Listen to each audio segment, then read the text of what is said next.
Ladies and gentlemen, welcome to part 6 of Mario Kart 8 Deluxe Mirror Mode. Now, we're going to be playing as Dry Bowser again, because I actually really like him a lot. I've just unlocked, I think those are Mercedes wheels. Actually, I think I got one of the other real cars that on here that I unlocked earlier on. Yep, got that. Let's have a proper look at it. Okay, so I'm going to use that, and then all realism goes out the fucking window when you put a glider on it. But I don't care. So we're going into the Banana Cup. We got 4 throwback courses again. Let's get on with it. So yes, first up we have a desert level from Double Dash. Both my fucking favourites. But I love the sort of juxtaposition there of the level name being Dry Desert. And then on the intro scroll where it shows it saying Dry Desert, it shows the fucking lagoon that they decided to put in for the Mario Kart 8 remake. I think that's, you know, pretty funny, but yeah. This is making me think of one of the other things that they've changed for this Switch port of the game, which I'm not going to be showing off because it's just not something that I've ever really cared for. But after all the complaints from the Wii U version, they've put in a fixed up battle mode. So if you're the kind of player who likes, you know, playing the battle mode against people and that, then, you know, you get much more fleshed out one to work with this time. Like I say, it's not something I've ever really played in any Mario Kart that I've done, even back when I was playing Mario Kart Wii Online all the time back in the day. I just never really cared for battle mode. Like, if I'm playing Mario Kart, I'm playing Mario Kart to race. But I know that was one of the biggest points of contention for the standard release of Mario Kart 8 on the Wii U, in that instead of having distinct battle mode tracks, you just had these full, like, standard courses. I knew I was going to hit that. So, like, you would spend more of the time just driving around aimlessly trying to find someone than you would, like, actually battling, which kind of defeats the point of having a battle mode. I've just noticed the number plate on my car is backward, and I think that is because I'm in mirror mode. Now that is a fucking attention to detail I was not expecting. Although I think if you get picked up on that, that's probably points on your license, so yeah, maybe don't play mirror mode in real life. Although I'm saying that, I'm now thinking about someone like driving along the wrong side of the road and just no, I'm not drunk. I'm just playing mirror mode. It's fine. It's fine. Oh Christ.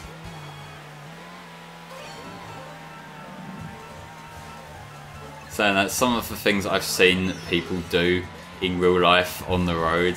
Kind of disturbing. Like, I remember particularly this one time, like, many years ago, like, when I was a very small child, like, I was on holiday in Egypt with my family, and they, like, near the resort we were at, there were these taxi drivers who were fucking mental, just to put it lightly. Like, they would just be, like, outside the hotel we were staying, there was this dual carriageway, and there were these little sections, like, just dividing these central reservations, where it would just be like a split in the central reservations, and it was quite common to see taxi drivers do a U-turn on the dual carriageway. Yes, that went about as well as you might expect. They would just swing round because they saw someone who would just, like, want to be picked up, but no, they just swing round and pick that person up and swing back round, and, like, it was fucking a spectacle. And, like, there were other things as well, like, you'd see them occasionally, like, just reversing back, and, like, you just think, you don't do that, not on the dual carriageway. Like, I'd say this as someone who was a fucking disaster on the road. Like, I'm in this weird position where, like, I have a driving licence. I passed through brute force of being pressured into it by my parents. I don't ever drive. Like, I haven't driven since I passed my test because, like, with my anxiety and whatnot, like, it's just not something I personally feel safe doing. So I just don't drive. Like, I don't have a car. I've never driven since I passed my test. It's not something I ever want to do in my life again. But, like, for me to be seeing straight up, that's something you should never do. You know, you've fucked up, mate. You've really fucked up. But yeah, me learning to drive, that was a fucking disaster. Like, I should clarify straight up. I was learning to drive because I was told to, not because I wanted to. And I think I must have failed like maybe 7 or 8 times before I eventually passed. Like, I had the most patient driving instructor in the world. Like, I think anyone else would have just given up. And like, I wanted to give up. Naturally, I couldn't because of the situation I was in. But like, I think to have been through that, and the fact that she still put up with me failing time after time after time, just because I was just fucking shit scared. Like, anyone who knows me or has had the misfortune of working with me knows that I go into paranoid panic attack over basic things like recording fucking videos, talking to people in an office, things that like anyone else does like naturally. So putting me behind the wheel of a car where if I drive wrong, if I smash into something, I have actually killed somebody. You imagine the state of mind that I am in. And so the fact that this driving instructor was a very nice lady who did everything she could to be calm with me and to help me and give me advice, like, I don't know how she put up with that, honestly. I couldn't. I would be losing me nerve if I was in a car with someone like that. But, you know, she did her job, and she did her job very well to get me to pass. That's all I can really say. But Jesus Christ, I'm tired now with Baby Daisy, so I've got to up my game a little bit. So up next is Royal Raceway, and this is one of the more iconic N64 courses. And that's because it's based quite closely on Super Mario 64.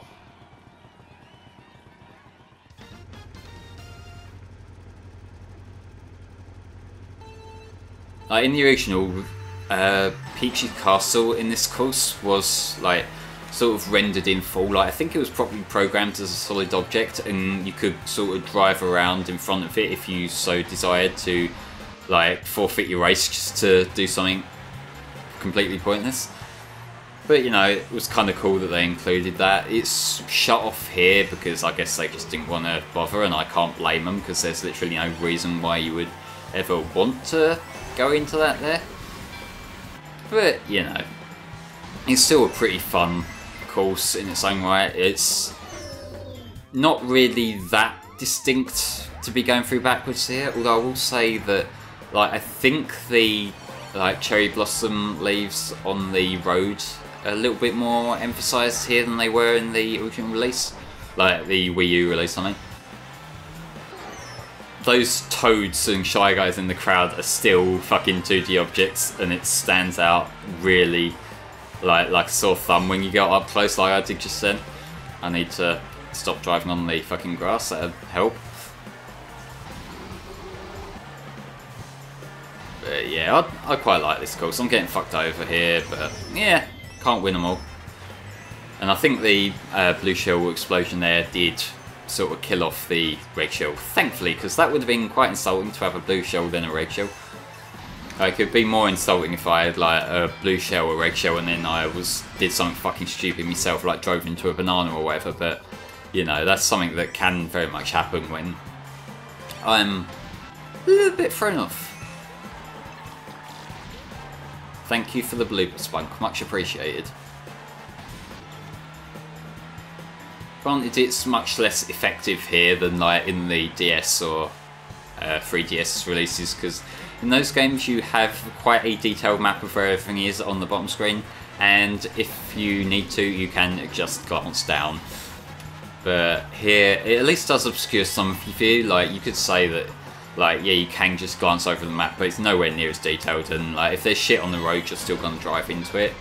Unlike the DS one, where I'm pretty sure that it... Thanks for that, by the way. I'm pretty sure it does show you, like, if there's a banana on the road or if there's something else, like, flying around, like a fake item, which I actually took out the fake items in this game.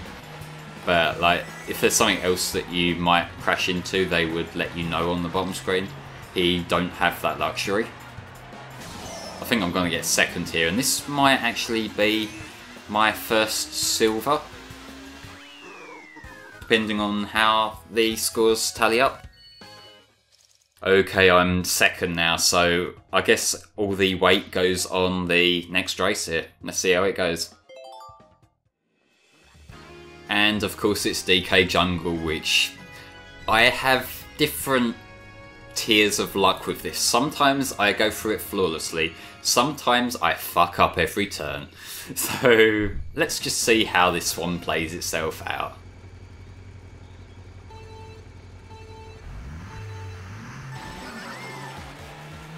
And yeah, the engine sounds at the start, quite distinct. That's one thing I noticed with the sound direction in the first track of the game, you know, Mario Kart Stadium, the new one, that I don't know if it was like that in the Wii U version, but the fireworks sounds, like, they're actually like properly timed up and shit, and you can hear the fireworks as well as see them in the background. And like, I had never noticed that when I first played it, or at all until I replayed the Switch version, so that's why I think it might be a new thing, because actually when I recorded the footage for FC playthroughs, I thought my audio was fucked up. I thought that it was like a distortion thing going on. Like, yeah, this is going to be one of those runs of this level, so I think I may have lost my gold here. But like, yeah, I thought it was my audio recording fucking up, and it wasn't until I went back through the footage and looked at the timings of every time that they, like, it went like it, and it was timed up with a firework, and it was like an actual explosion sound. I just thought that was actually kind of neat. Okay, let's see, can I make a saving run for it? I reckon if I do these last 2 laps close to flawlessly, I might be able to save myself. But that is dependent on said flawless runs happening, which they won't, because of course they fucking won't.